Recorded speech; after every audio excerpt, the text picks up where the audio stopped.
warahmatullahi wabarakatuh. Waalaikumsalam. Apa kabarnya Intan? Baik. Alhamdulillah baik ya. Baik Intan, sebelum kita memulai kegiatan kita, alangkah baiknya kita berdoa dulu ya. Kita berdoa menurut agama dan kepercayaan masing-masing. Pak yang akan pimpin doa, berdoa dimulai. Berdoa selesai. Alhamdulillah ya, kita sudah berdoa, mudah-mudahan kegiatan kita pada pagi hari ini lancar. Oke, sebelumnya Pak ucapkan terima kasih banyak karena telah bersedia hadir dalam ruangan ini. Ya, kita hadir dalam ruangan ini untuk melaksanakan yang namanya konseling individu. Oke, sebelumnya perkenalkan ya, nama Pak Wawan Saputra, lebih tepatnya Pak Guru BK di SMK 1 Kota Ternate ini. Baik, Intan, kurang lebihnya kita nanti melakukan kegiatan ya selama kurang lebih 1 jam pelajaran, 45 menit lah kurang lebihnya. Oke, di dalam konseling individu ini juga ada asas-asas yang harus kita patuhi secara bersama ya. Asas yang pertama ada asas kerahasiaan. Jadi apa-apa yang kita bahas itu sifatnya rahasia ya. Hanya kita berdua saja yang tahu dan tidak boleh bocor keluar. Paham ya?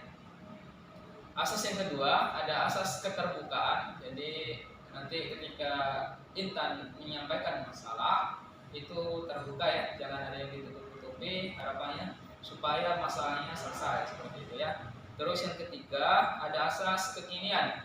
Jadi di dalam konseling individu ini Intan membahas masalah-masalah terkini, ya. Bukan masalah yang masa lampau. Jadi masalah terkini yang Intan hadapi seperti itu. Terus yang keempat itu ada asas kenormatifan. Ada norma-norma yang harus kita patuhi secara bersama. Oke, paham ya? Oke, tata cara dalam melaksanakan konseling individu ini nanti kita saling sharing lah ya. Intan sharing masalahnya, nanti coba kita bantu ya, kita selesaikan secara bersama. Dan lebih tepatnya di dalam konseling individu ini nanti yang memutuskan itu Intan sendiri. Oke. Gambaran dalam melaksanakan konseling individu ini, yang pertama ada tahap awal ya, sudah kita lalui tadi, tahap pembukaan ya awal. Yang kedua ada tahap inti. Nah, di tahap inti inilah nanti kita akan membahas masalahnya Intan. Terus yang terakhir ada tahap penutup. Oke. Bagaimana Intan? Siap untuk mengikuti konseling individu? Insya Allah siap ya. Oke, sebelumnya Pak mau tanya nih, perasaannya Intan pagi hari ini bagaimana? Agak deg-degan sih. Ya, agak deg-degannya karena apa kira-kira? Karena kan ini harus terbuka gitu. Iya. Ya. Jadi itu ya, agak deg-degan tapi nggak apa-apa, relax saja ya, relax. Kita ngalir saja, kita mengalir nanti, berceritanya mengalir saja, relax, jangan tegang ya, bisa ya. Begini nih, kemarin kan Pak dengar cerita ya, bahwasanya Intan itu ada sedikit masalah dengan temannya ya, di kelas. Itu boleh diceritakan nggak kira-kira masalahnya itu apa gitu kan?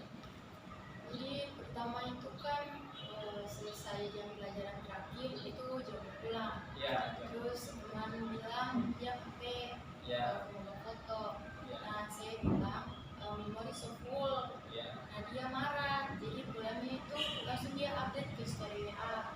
Dia sindir saya. Jadi saya rasa tersindir. Saya langsung balas dia di story itu. Ya. Saya bilang ini sindir kita gitu. Langsung dia bilang kalau merasa ya terlibat. Nah dalam percakapan itu terjadilah sebuah perdebatan yang istilah orang sini bilang batu kakak. Nah terus selesai dia panggil saya berkelahi di sekolah, kayak cuman saling berdebat gitu saja. Cuman sesampainya di sekolah pas berdebat itu saya terpancing dengan emosi, jadi saya pukul dia. Jadi itu ya, jadi akibat itu di WA tadi ya, akibat saling sindir, akhirnya ketika di sekolah Intan tidak bisa menjaga emosi Intan ya. Baik, di sini Pak itu ya, Pak identifikasi ternyata Intan itu orangnya mudah marah ya. Intan itu orang yang mudah marah, kurang bisa mengendalikan emosi ya, kurang bisa mengendalikan emosinya sehingga mudah sekali tersulut emosinya kalau ada masalah itu melakukan hal-hal yang tidak diinginkan seperti mohon maaf memukul atau tindakan kekerasan yang lainnya. Oke. Nah, kira-kira Pak mau tanya nih, kira-kira yang menyebabkan Intan mudah tersulut emosinya itu apa sih? Mungkin karena perlakuan papa di rumah, karena papa itu kan orangnya disiplin. Jadi kalau misalnya ada suruh Intan gitu mau bikin sesuatu terus cuma berleha-leha di tempat, itu papa biasanya langsung melakukan kekerasan atau pukul. Jadi Papa itu di rumah itu ya disiplinnya terlalu tinggi, sehingga kalau misalnya Intan melakukan kesalahan walaupun itu sedikit, itu langsung langsung Intan dapat hukuman seperti itu ya. Nah, motivasi Papa melakukan itu apa kira-kira? Mungkin karena saya anak perempuan satu-satunya, jadi papa harapan itu supaya saya bisa jadi mata laut gitu. Jadi kedisiplinannya itu mulai dari sini. Oke, jadi Pak mau jelaskan ya. Nah, itu adalah sebenarnya itu adalah pikiran irasional Intan ya. Pikiran irasional itu keyakinan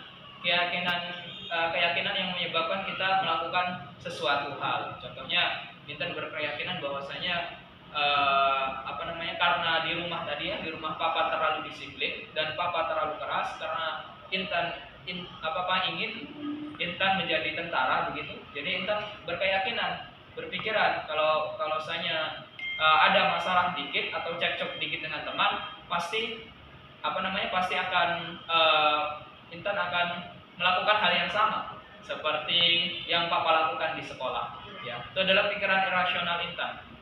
Pikiran yang menyebabkan Intan berkeyakinan bahwasanya itu tadi Pak jelaskan ya. Kalau ada sedikit masalah, Intan mudah tersulut emosinya. Itu ya. Oke. Pak akan jelaskan lagi ya.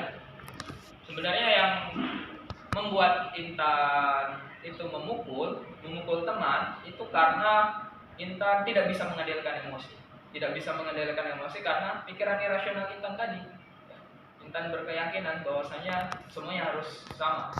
Kalau ada orang melakukan kesalahan harus dapat hukuman. Gitu ya. Bukan begitu Intan ya? Oke. Pak mau tanya nih. Menurut Intan, kalau ada masalah itu kira-kira mesti harus diselesaikan Pak ulang ya. Menurut Intan, kalau ada masalah, kira-kira mesti harus diselesaikan dengan kekerasan atau enggak? Menurut Intan? Kalau menurut saya sih harus. Tidak harus ya. Kenapa tidak harus? Karena kalau misalnya orang selesaikan dengan kekerasan itu bisa mengakibatkan teman juga cedera atau sakit hati. Sakit hati ya. Oke. Kira-kira perbuatan maaf ya yang Intan lakukan itu dapat merugikan orang lain atau enggak?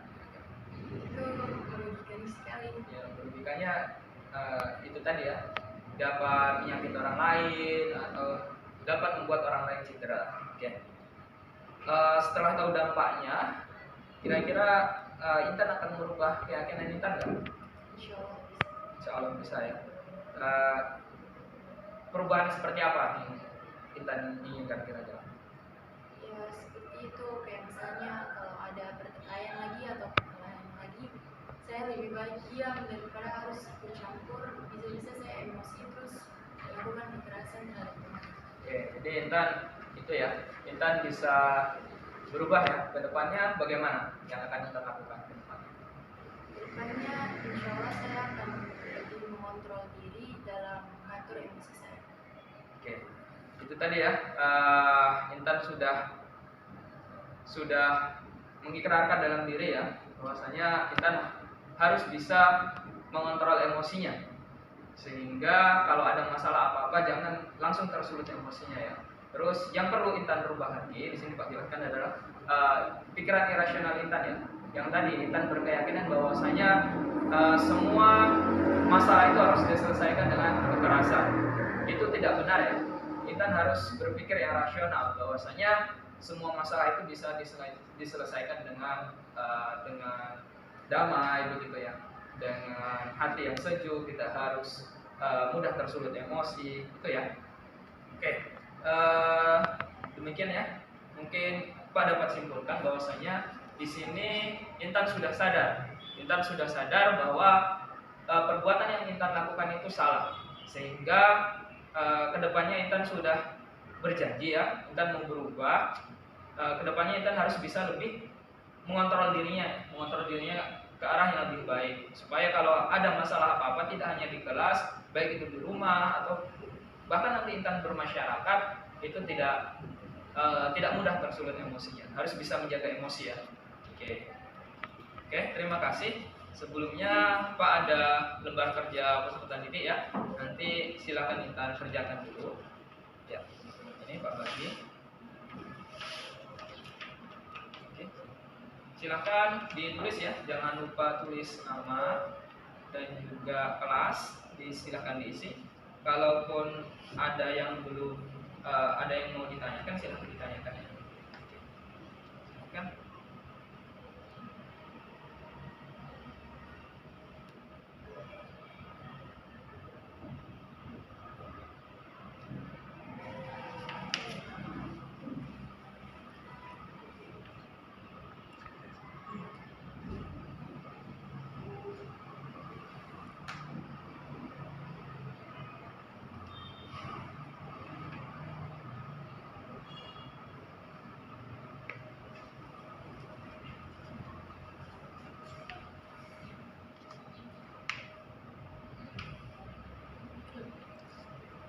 Ditulis.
Oke, sudah selesai?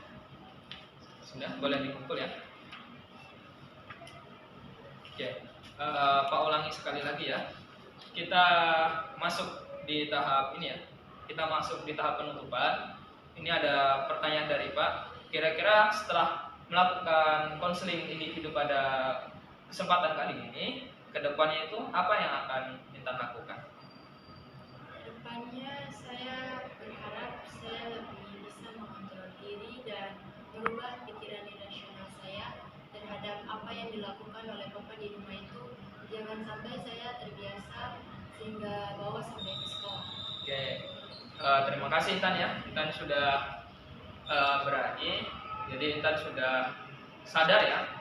Pak artikan Intan sudah sadar. Kedepannya Intan sudah bisa mengontrol dirinya jadi lebih baik lagi, sehingga mudah-mudahan harapannya Intan tidak mudah lagi tersulut emosinya, sehingga kalau ada masalah apa-apa itu jangan langsung naik pitam ya, itu bisa diselesaikan dengan baik-baik. Oke.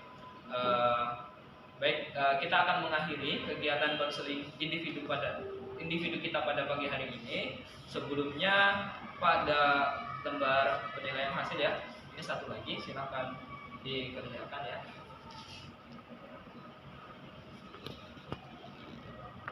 Tulis nama, identitas,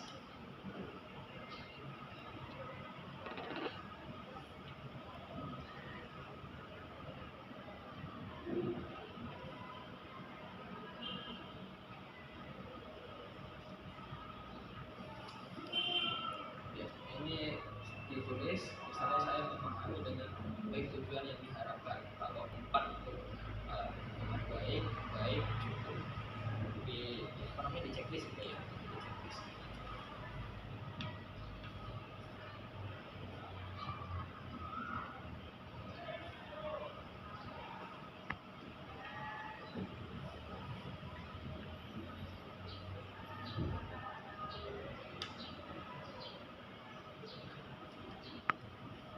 Oke, sudah selesai.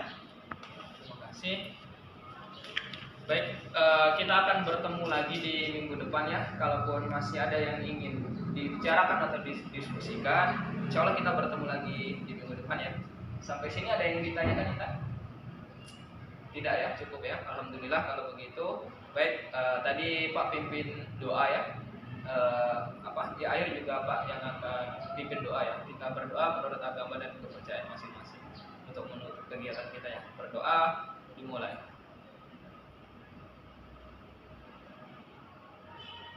Berdoa selesai. Pak akhiri, sekali lagi Pak ucapkan terima kasih. Bila taufiq wal hidayah, wassalamualaikum warahmatullahi wabarakatuh.